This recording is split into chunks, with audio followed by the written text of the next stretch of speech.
ఆంధ్ర రాష్ట్ర ముఖ్యమంత్రి జగన్ మొన్న ఒక మీటింగ్ లో వైకాపా కార్యకర్తల నాయకులు షర్టు మడత పెట్టుకోవాలని పిలిపించాడు. నిన్న నేను జగన్ కుర్చీ మడత పెట్టే రోజులు తొందరలో వచ్చినాయని చెప్పా. దానికి వైకాపా కార్యకర్తలు కొంచెం బాధ కలిగిందంట. అరగంట అంబటికి మనోభావాలు దెబ్బతిన్నాయంట.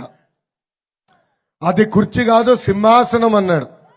అవునండి, అది సింహాసనమే. నేను చెప్పింది ఆ సింహాసనమైన కూర్చున్న సునకంని తరిమి తరిమి కొట్టే రోజులు తొందరలో వచ్చినాయని చెప్పిన. అరగంట అమ్మతి గారు చెప్పింది కరెక్ట్ కదా అని సూటిగా నేను ప్రశ్నిస్తున్నా. అమ్మా, ఎన్నికల ముందల నవరత్నాలని ఊదరగొట్టాడు జగన్. ఇప్పుడు అధికారంలోకి వచ్చిన తర్వాత నవ మోసాలు చేశాడు. ఆనాడు ఏం చెప్పాడు?